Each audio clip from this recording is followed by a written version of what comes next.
Well, good morning, everyone. I'm joined today by Dr. Kerry Chant, our Chief Health Officer, and Susan Pearce, the Deputy Secretary of New South Wales Health. Well, sadly today we're reporting the deaths of 46 people in New South Wales who have died with COVID. On behalf of people right across New South Wales, can I extend our deepest condolences to all the families, and our thoughts and prayers and hearts are with you at this difficult time. Can I also continue to thank each and every day our doctors, our nurses, who are doing everything they can to ensure that people are given the care, the support, the love they need and the health care they need as we move through this phase of the pandemic. It's been a very difficult 2 years and our frontline workers have worked tirelessly over that period of time, and over this last month continue to carry out that very important work in our hospitals, in our vaccination hubs right across the state. Particularly as well, I want to thank those workers and pathologists who are out there with the PCR testing as well, because that work continues as we move through the pandemic. Today, whilst it is a difficult day for our state, there are some reassuring signs, and as we've said over the last 2 weeks, that every Friday we'll provide some information in relation to how we're tracking against our worst case and best case scenarios in relation to our hospitalisations and ICUs. And from a hospitalisation perspective today and from an ICU perspective, we continue to track better than our best case scenario. Currently in our hospital wards we have 2,534 people with COVID. That is below what we were expecting at this point in time, and at a best case scenario we're expecting over 3,000 people in our hospitals with COVID, and on a worst case scenario 6,000 people with COVID. So the figure today at 2,500 provides some reassurance in terms of the situation here in New South Wales. In addition to that, in respect of our ICU capacity, we currently have 209 people with COVID in our intensive care units. That is once again tracking better than our best case scenario from the modelling that we released 2 weeks ago. That was at a height we were expecting 270 on our best case scenario and 600 on our worst case scenario. So the plans that we put in place and the investments that we have made over the last 10 years, but particularly as well at the outset of this pandemic 2 years ago, where we invested over $4 billion in instilling and building up capacity in our health system here in New South Wales, ensures that we're able to manage as best as we can as we move through this pandemic. So in difficult times, these are reassuring and pleasing signs in relation to our health system. There is no doubt that our health system here in New South Wales is under pressure, like the health system is under pressure right around the country and right around the world. Particularly the challenge that we are also facing, in addition to capacity, which whilst is tracking well, are issues in relation to our furloughed workforce. But pleasing signs today, again, we had a furloughed workforce of well over 6,000. Recently, that's now today below 5,000. So there are encouraging signs here, but once again, can I continue to thank our nurses, our doctors, our paramedics, who are doing an amazing and inspirational job day in, day out, ensuring that the people of New South Wales remain safe at this time. I want to make a point today in relation to boosters. It is very clear, as I said, 209 people in ICU, still around half of those people in ICU are unvaccinated. The evidence is very, very clear. Vaccinations are key to keeping you and your family safe, with a close to 95% double dose vaccination here in New South Wales. To see around that percentage of 95%, yet to see close to 50% of those people in ICU who are unvaccinated. It's very, very clear. Vaccinations work, boosters work. I note the change we made very recently in respect of moving the interval between your second dose vaccination and your booster shot vaccination from 4 months to 3 months. That has ensured that many people across New South Wales are now eligible for that booster shot. We have 40 centres right around New South Wales, in addition to the GPs and pharmacists where you can get that booster shot. Spoke earlier in the week prior to that change. We had over 50% of people who were eligible for that booster shot had received it. As a result of that change now, that number has dropped to 32.3%. So that provides and demonstrates quite clearly that there are many people right across our state today who are eligible for that booster shot. So as we spoke earlier, in terms of the ICU numbers, in terms of the hospitalisation numbers, vaccination is key. So if you haven't done so already, please go and make that appointment at that 3-month interval in any one of our 40 centres right across the state. You can make that booking today, and if you do that, you'll ensure that you continue to keep yourself and your family safe. And obviously as well at your GPs and pharmacists at that 4-month interval, you can also make those appointments. So can I thank everybody for the efforts that you continue to make right across our state.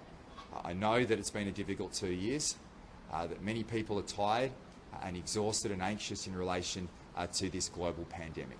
But we've got through the last 2 years, we're going to get through this next challenge as well, and we can continue to make those efforts, continue to make those sacrifices, continue to treat people with those values of kindness and respect.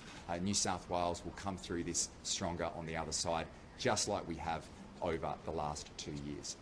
I'm now going to pass to Dr. Kerry Chant, who will give a public health update, and then Susan Pearce will provide some further information in respect to how we are tracking in relation to hospitalisations and ICUs, as well as our booster shot and vaccination program.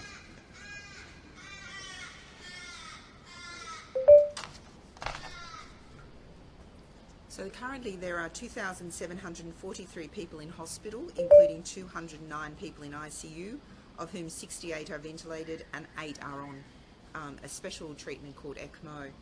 We've got 25,168 positive test results returned, including 10,015 positive rapid antigen tests and 15,153 positive PCR tests.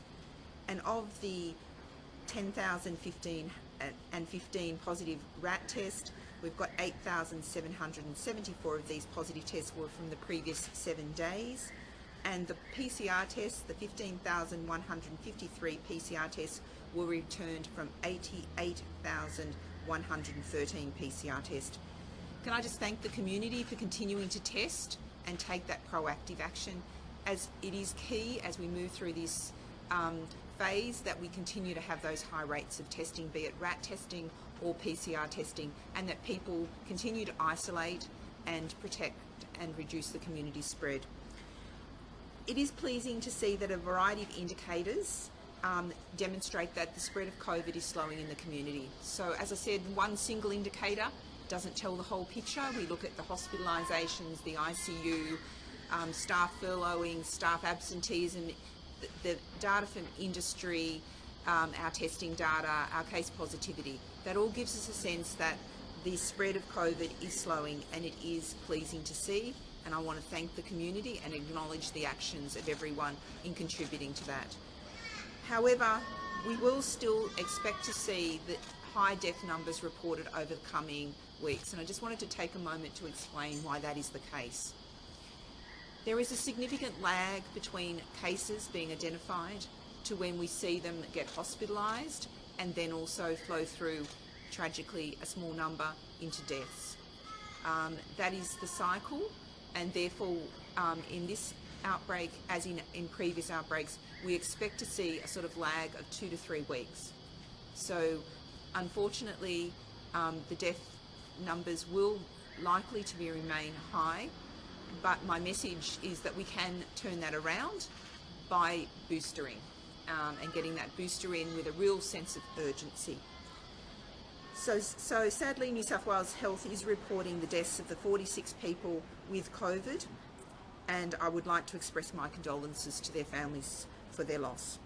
There were 33 men and 13 women. 7 of these deaths have been included following the conclusion of the coronial investigations. So 7 deaths occurred from the period 29th of December through to the 13th of January. And as you're aware, we have that process of then including them and reporting them. In addition, you will have noted in the media today that the media has reported on the death of an infant in Hunter, New England. Can I just take the moment to also express my condolences to that family for their loss. This infant had COVID and the cause of death has been referred to the coroner.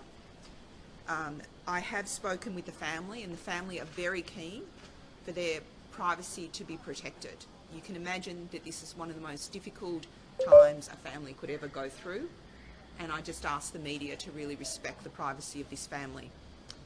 The coroner and the forensic pathologists that support the coroner are working very hard to get the answers that, most importantly, the family want. The family and the clinicians want in terms of this child and the contribution that COVID may or may not have made to its death.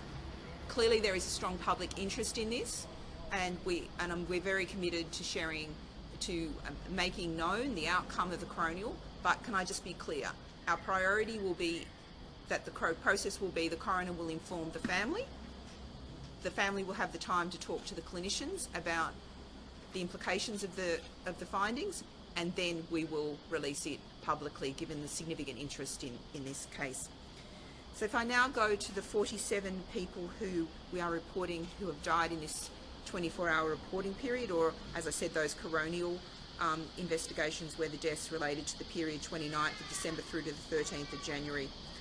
There was one person was aged in their 30s, one was in their 40s, 4 were in their 50s, 8 people were in their 60s, 12 people were in their 70s, and 13 people were in their 80s, and 7 people were in their 90s.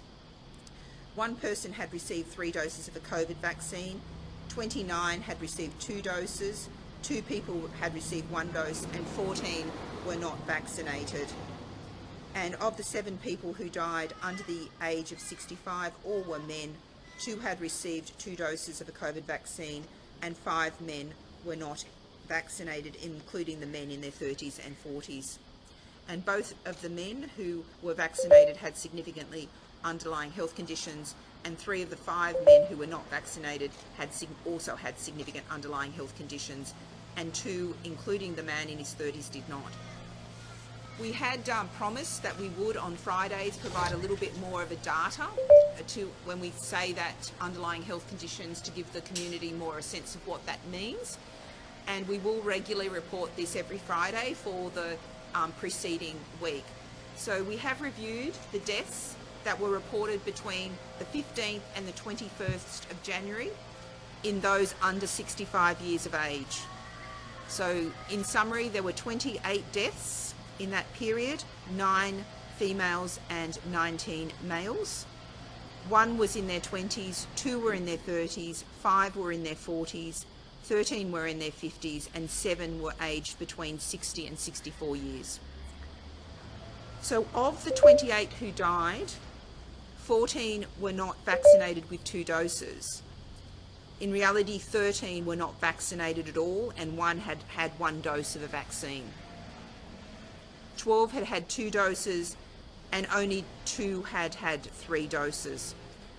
So this illustrates that whilst over 90% of the population in all of the age cohorts have received 2 doses, almost half of the deaths amongst younger people are occurring in those that are not vaccinated. So my key message is, if you're under 65, think that your health conditions are not severe or you're not going to have a severe disease, think again. The data is clear. Please get vaccinated. We've looked at the underlying health conditions of those 28, and I would like to say that many had multiple health conditions. 4 of the 28 did not have significant underlying health conditions, and 3 of those were unvaccinated, and 1 had had 2 doses. So again, confirming very much the importance of vaccination. But of the 24 that had underlying health conditions, 10 had significant heart or valvular disease, 6 had obesity, 6 had chronic lung disease, 2 had asthma, 7 had diabetes, 6 had significant kidney disease, 2 had significant rheumatological diseases, 3 had other autoimmune diseases, 4 had severe liver disease, 4 had cancer, 5 were significantly immunocompromised, 1 had a significant mental health illness, 4 had chronic neurological disorders, and 1 was on a palliative care pathway pre-COVID diagnosis.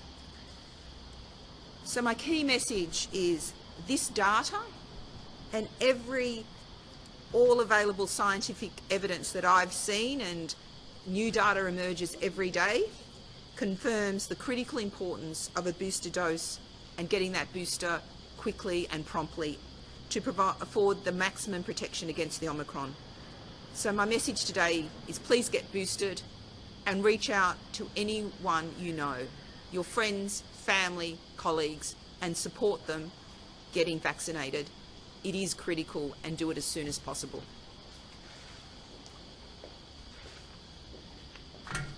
Could I also extend my condolences to the family and friends who've lost their loved ones in this period.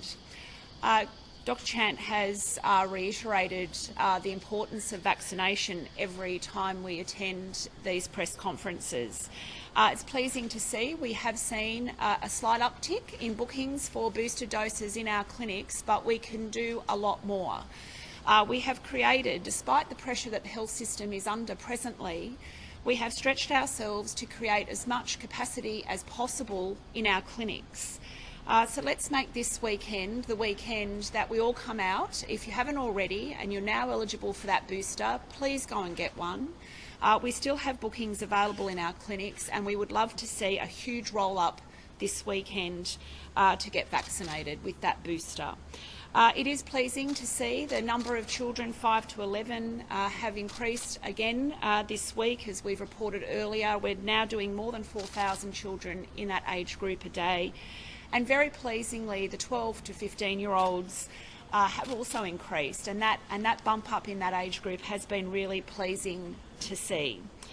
As you have there, our modelling that we release each Friday is obviously very pleasing to see that, as we predicted last week, a plateauing of people in hospital and ICU has occurred this week.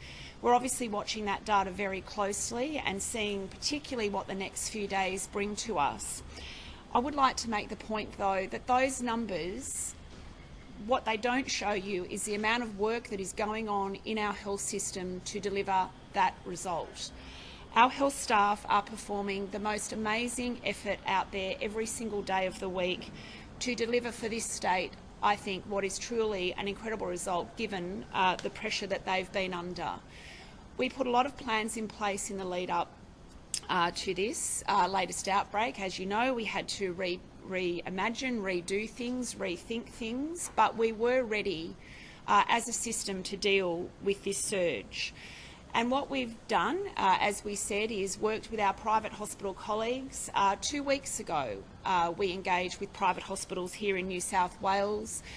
We presently have around 350 patients in private hospitals who are not COVID patients but have been moved across to assist us with capacity in our hospitals.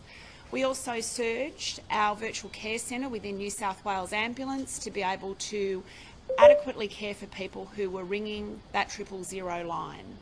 And what is very pleasing to see that this week we have seen a significant reduction in people calling 000 for general health advice. That has taken a lot of pressure off the service. We are also seeing a reduction in COVID transports by ambulance to our hospitals. We are seeing a reduction in emergency department attendances. But the important message is, as we've said time and time again, if you start to feel unwell, for whatever reason, COVID included, please do not delay visiting a hospital because you are worried that you shouldn't come. Our clear message to the community is that if you start to feel unwell, if you're breathless, if you have chest pain, if you're dizzy, please do not delay coming to hospital for treatment. We will continue to watch these numbers, obviously, but again, can I say to the health staff across New South Wales Health, What an amazing job they have done. We do not say that lightly or in a cliched way. It is a remarkable effort. We will get through this and we'll continue to work as a system, as we've always done, to make sure that happens. Premier, 46 there, many more to come according to Dr. Chant. Any regrets about dropping those restrictions back in December? Would you do anything different? Well, I think if you look right here across the country, we've all taken this approach. And there are different approaches obviously in Western Australia, but we've taken the approach that as we knew, as we learn to live alongside the virus, that challenges will come our way. Ultimately, the key is being vaccinated and being boosted. We have to live in the world as it is, not as we want it to be, and that creates difficulties in a global pandemic. But over the last 2 years, our people have stood strong. The alternative is lockdown, and that is not the right approach. It is not the right approach at all for where we sit currently in this pandemic. Now that doesn't mean it's an easy road. It's a hard road, a difficult and challenging one, but it's the right road as we move through this next phase. Right across the board, if you look at New South Wales, if you look at Australia, you take a step back in terms of the death rate, in terms of the economy, in terms of keeping people in work, keeping businesses open, Australia has done remarkably well. But this is a challenge. It's a global challenge in a 100-year pandemic, but the values of our state, the efforts and the sacrifices that people have made to get a 95% vaccination rate has ensured that we are in a strong position. The investments in our health system, $4 billion invested at the start of the pandemic to increase capacity, to deal with the inevitable, of a spread of a virus that we cannot wish away. That is the challenge that our people have stood tall on. That is the challenge that we faced into. Yes, it's difficult. It's a difficult and challenging road, but it's the right road to take. And if we can continue as a people to make those efforts, and I look back at the Doherty modelling, the national plan. We were looking at a 70% vaccination rate. But when you look at the hospitalisation figures and the ICU figures today, we would be in a much worse position, but for the efforts that people have made in going out and being vaccinated.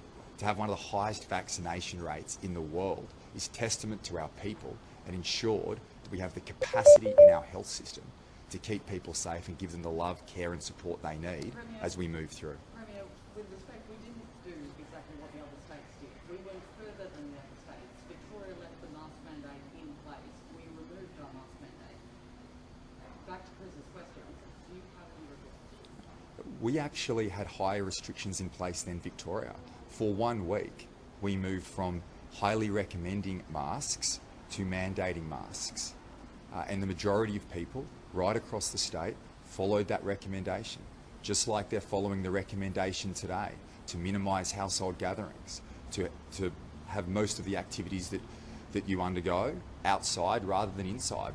That's the efforts that people have made, the social distancing, continuing to hand sanitise. Those types of efforts have been the ones that have got us through. New South Wales actually led the other states when it's come to imposing certain restrictions. We were the ones that put in 2 square metres first. Victoria followed. We were the ones that put, and whilst I accept it was an unpopular decision to stop singing and dancing, Victoria then followed. There are no density limits in Queensland. The approach that we have taken is in line with the national plan to open up once we have a fully vaccinated population. And that's exactly what we have done. Now that is different from the last 2 years, but where we sit today is in a very different place. Last year you were solving for a situation with a more deadlier version of the virus, with a highly unvaccinated population. Today we have a highly vaccinated population, a more transmissible variant that creates its challenges with a furloughed workforce, creating inconvenience for people across our state. But we are making our way through this, just like we've made our way through. The reality is the exponential increase in numbers in hospitalisations and ICUs is not unique to New South Wales. It is not unique to our country. It's happening right across the country and it's happening right across the world.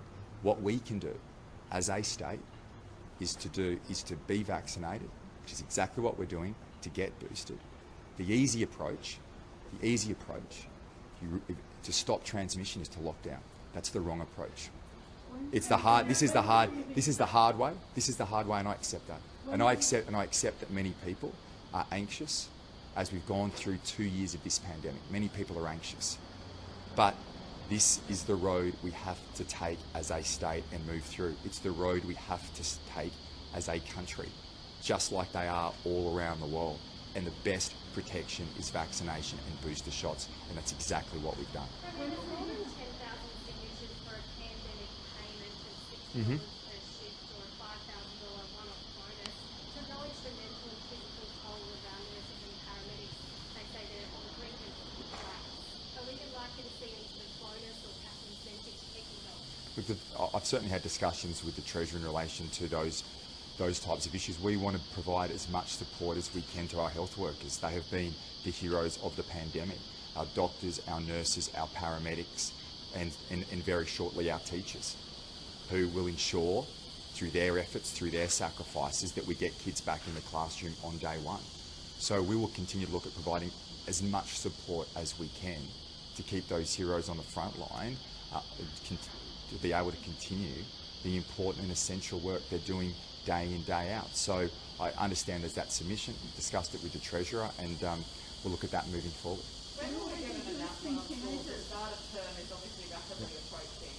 And also, what will you do about childcare centres? There've been hundreds that have been closed in the last few weeks, and yet they're not being given the same sort of help or offered the same sort of solutions like the provision of rapid antigen tests.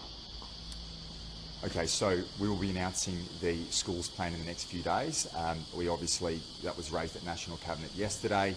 In the main, I think it was encouraging that most states, well, certainly most states are focused on getting kids back in the classroom on day one.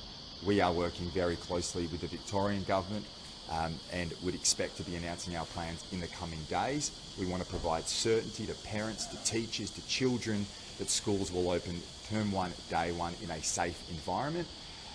In relation to childcare and early childhood education, it's critically important as well, and we'll be having childcare and early childhood education plans as part of our back-to-school package, because obviously there's a clear link between those early childhood years and school. We would expect that rapid antigen tests will play a role in that as well, but it's, I mean, from an educational outcome, I mean, we work through the pandemic. Take a step back. We get figures every day. We get figures on hospitalisations and ICUs and death numbers. And behind every one of those figures is a person and a family who's lost a loved one or has someone who is sick. But there are other numbers that don't get mentioned. There are other numbers that are not reported in the newspaper on the news every night. The impact on people's mental health, the impact on educational outcomes. I saw today a story in one of the newspapers in relation to eating disorders that many people have had as we've moved through this difficult time. We're in a health pandemic, but this pandemic has had a much greater impact across the board. The feeling of isolation, the fact that many people haven't been able to see their loved ones, celebrate major milestones and events, the mental health impacts, the educational outcomes for children who, in many cases, have already lost a quarter of their schooling. Parents who have lost their jobs, parents who haven't been able to go to work because they've been homeschooling their children.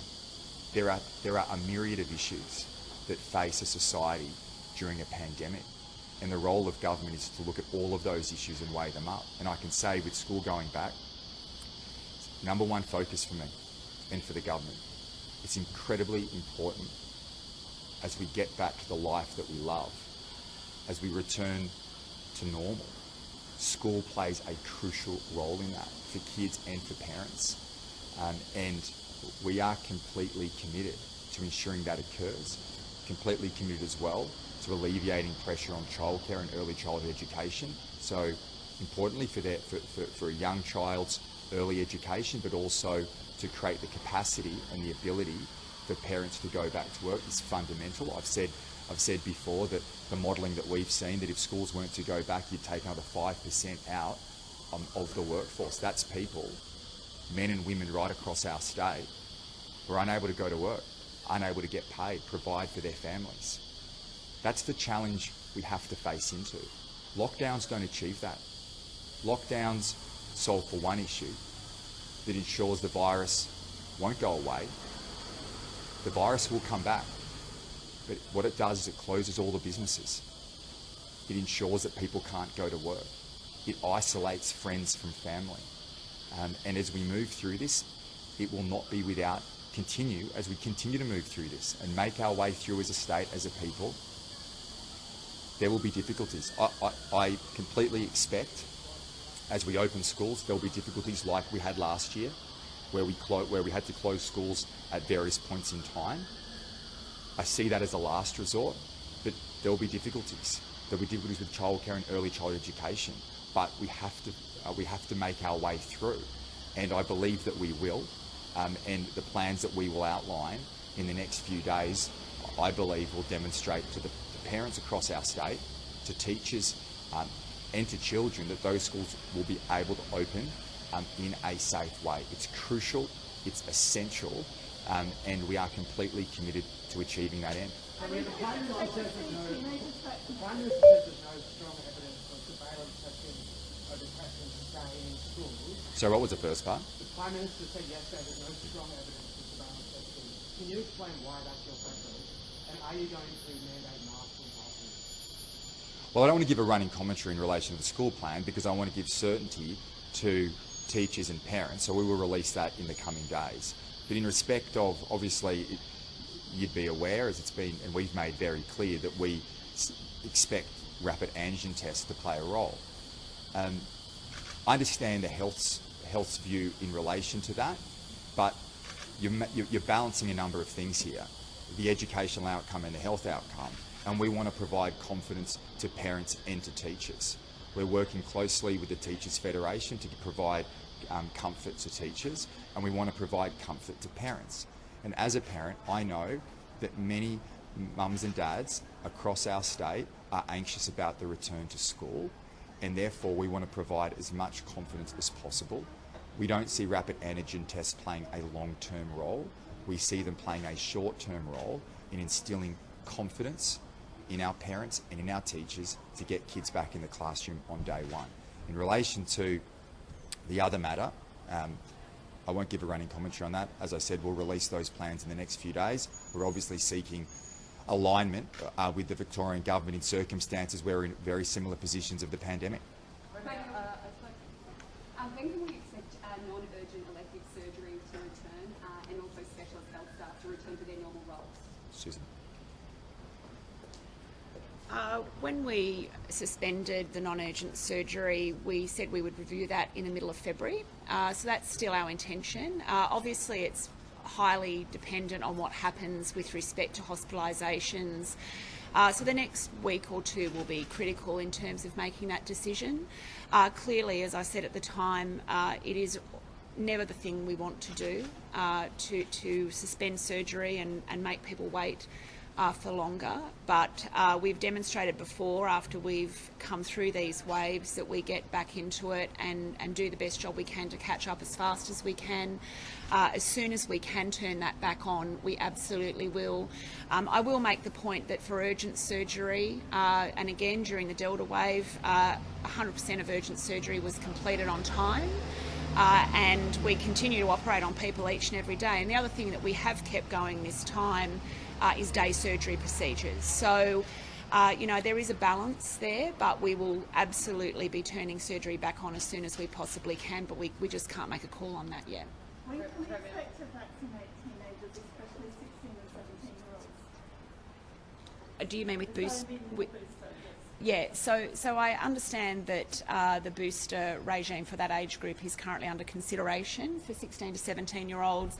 Obviously, as soon as that's approved, we will commence as we've done with everything else. Do we buy a target? A target, that's right. Yeah. I mean, this was discussed at National Cabinet yesterday, and obviously we want to get 16 and 17-year-olds boosted, and I think there was some very pleasing developments as part of National Cabinet yesterday, but that work is being conducted by a target. We'd expect there to be an announcement shortly. Yes, well. Spoken to people who have underlying health conditions, who have cancer, who currently say that they feel abandoned as well, they can't leave their houses or cycling. What do you say to them? Well, I thank them for their sustained efforts. This is not easy on anyone across our state. It hasn't been easy on people right across New South Wales. But if we have to move. We have to move through this. And to be in a position where we say to the entire community, we should lock down, is not the approach. It's not the approach that anywhere in the world has taken. It is hard. We're in a 100-year global pandemic. It's not easier on anyone. We had last year. I'll make this point. When governments make decisions here, around the world, in a pandemic, they're never easy. Every decision, whether it's as Premier or as Treasurer, that we've made weighs incredibly heavily on me. Incredibly heavily. The impacts of those decisions on people's health, on people's opportunity to work and provide for their families, on their mental health, they're not easy. The decisions have been made easier because of the efforts and sacrifices of our people. The vaccination and boosters that people are going out and doing in record numbers, global record numbers, has ensured that we've been able to keep more people safe in a pandemic than anywhere else in the world. But when you have a less severe yet highly transmissible version of the virus, it creates its unique challenges. But challenges that are so much better to be facing into than having a more severe and deadly variant with an unvaccinated population. That would have been a terrible thing for our state and our nation to face. And if you look around the world and you look at where those numbers are, and when you look at the death numbers and you look at the ICU numbers over the last 2 years, where Australia has stood incredibly strong has been we have not seen those record deaths. We bypassed that because of the vaccination of our people. The government didn't do that. Our people did that. And the decisions that we make are always difficult. As I said, they weigh heavily on me as Premier. They weighed heavily on me when I was Treasurer, because I knew that every decision would have an impact. When you're making decisions, when you make decisions to lock down a state, you're making a decision for someone to lose their job and not provide for their family. That's what we've seen. That's what we've seen over the last 2 years. We had to make those decisions. They were terrible decisions to make, but we had to make those decisions to keep our community safe. Many people suffered. Many businesses and many people the people behind those businesses have suffered immensely over 2 years. We all want to get back to the life that we love. We've seen glimmers of it over the last 2 years, and I know that we are going to get there. And getting there requires sustained effort and sacrifice from everybody across our state, just like around the world. But we are doing that.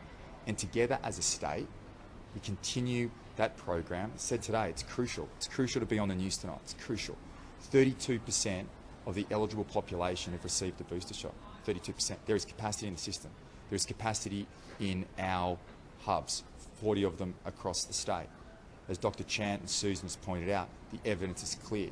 The evidence isn't just clear here in New South Wales based on ICUs, hospitalisations and deaths. The issue is clear globally, that vaccination ensures your protection. So just ask everybody. I know people are tired. It's been a rough 2 years in our state.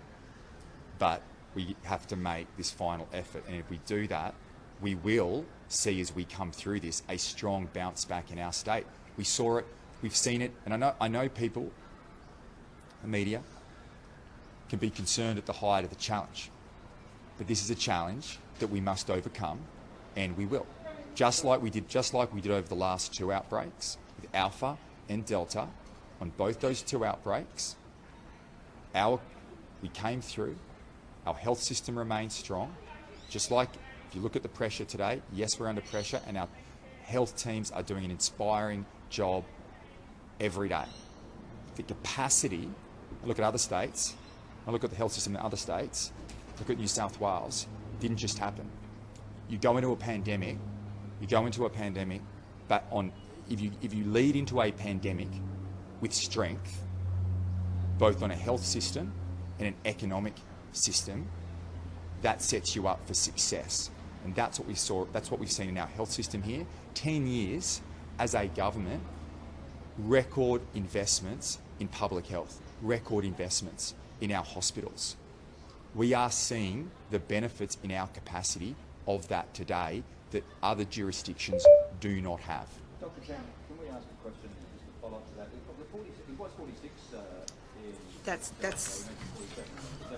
sorry, it was definitely 46. Yep. How many of those died in their hospital system and how many died at home? Is that correct, Chant? Look, I haven't got that with me, but we will, as I said, we'll release all of that information in that report we're doing every Friday, but I will collate that. The majority will have died in hospital, the majority or in aged care facilities, if that was the appropriate care for them. And there would be a small number that potentially died at home, and I think this harks back to the point that Ms. Pearce made, which is really we want people to be aware that for many, COVID is a mild illness, but even young people can have severe outcomes, particularly if you've got underlying health conditions. Please escalate concerns and seek care. Do not just ignore those symptoms, particularly the breathlessness and the dizziness or deteriorating symptoms. Please seek help. The health system is there to support you, and please don't have a hesitation in ringing 000. Our messaging has just been about don't do it for things that don't need that critical care, but we want people to seek care. Comment on that study that was done into children going into hospital with COVID, and details released, federal study, but mostly concentrated on New South Wales kids. Some promising kind of signs there, weren't there? The 2/3 of the kids are actually admitted to hospital, not for COVID reasons, but for care reasons, and also that many of them actually only suffered very, very minor symptoms. Can you give us a bit flesh out on that detail?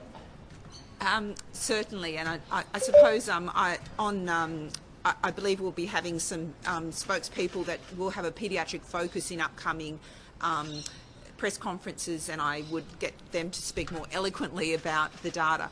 But clearly we've known that COVID has been a milder condition in children, and that's actually been counter.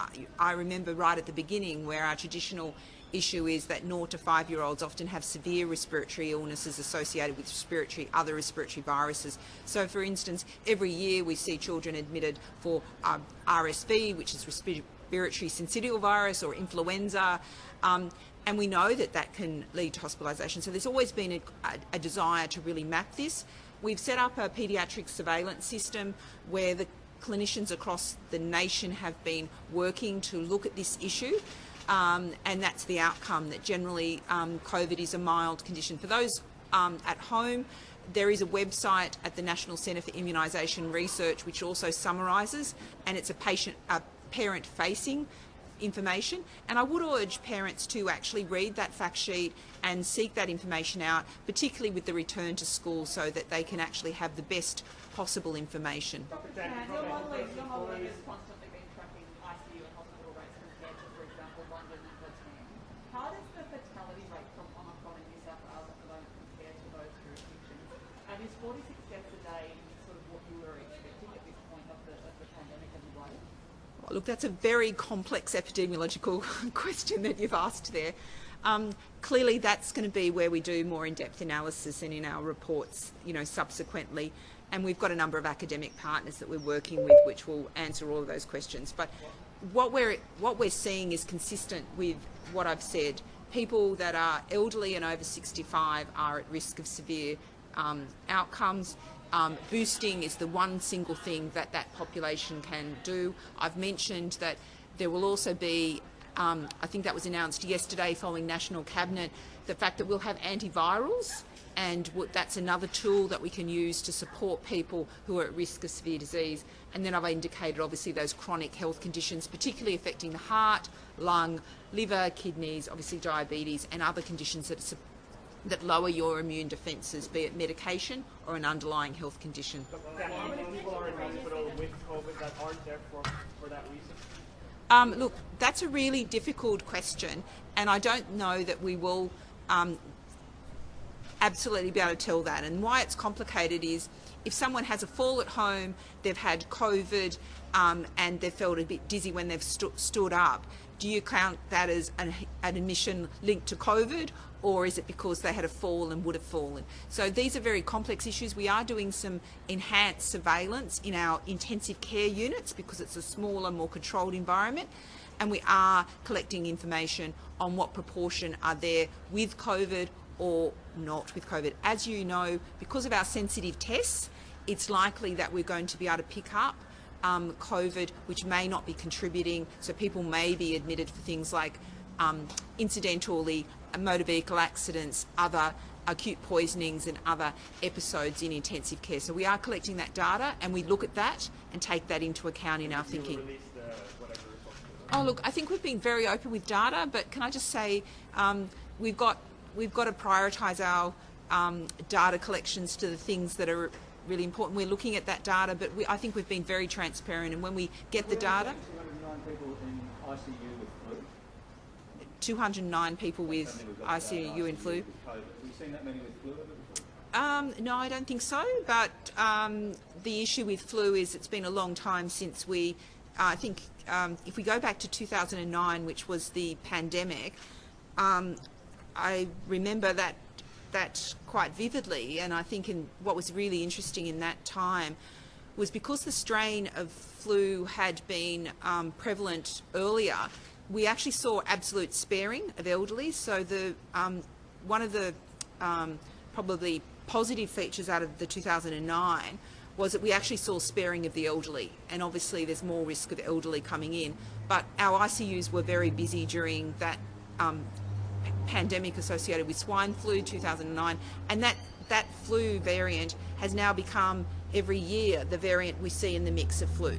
So we do see that transition, and I think, just to echo the Premier's comments, that we're in this transitional phase. We've got new tools such as the antivirals and boosters and vaccination, and we're going to need to use all of them, and we're actually going to have to be wary of flu as well. We've had 2 years where we haven't seen a burden of flu, and we know that some of the people that will experience more severe outcomes from COVID will also be subject to flu, and that's something we have to plan for and consider going forward.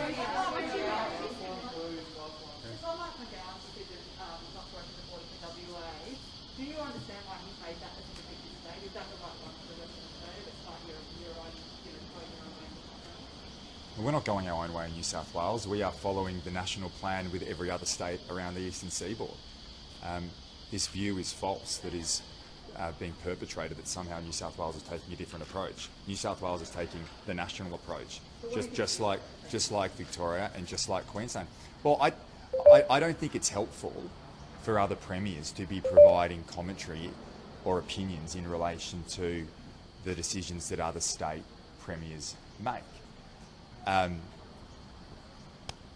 What I can say is that I know today that many people in New South Wales are hurting, that many people have shed tears today because they haven't been able to be reunited with their families as a result of that decision. And the reality is, if you look where New South Wales and very much the eastern seaboard is, the vaccination and the boosters and the investment in the health system has put us in a position to follow the national plan, to open up society and move through this transitional phase. Is there anything you wanted to say about the business payments? Did you guys talk about that? Yeah. We had an expenditure review committee yesterday, and the Treasurer is continuing to work on that. There's a bit more work that needs to be done in relation to just finalising the details.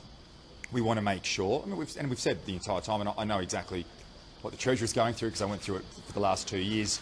You consult, you work with the industry groups, you work with businesses, you identify the need, you consider it, and then you make the investment. So he's doing great work in that space, and my expectation is in the coming days, week or so, that we'll have a support plan. Is everyone in agreement in cabinet that that's a good idea? I don't talk about cabinet.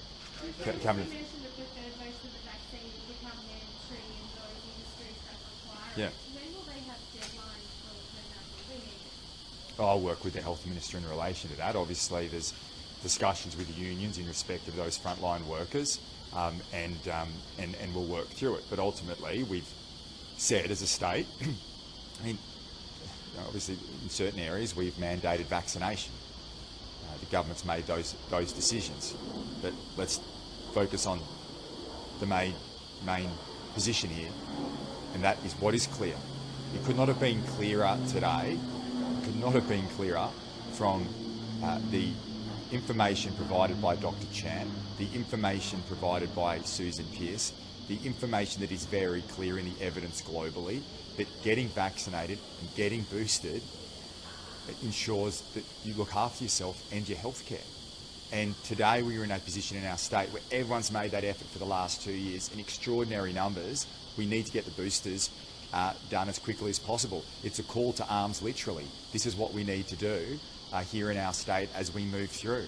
And that ensures we don't have situations that we see in other states where a roll of lockdowns or lockouts. That's not the position we're in because of the efforts that everyone's made.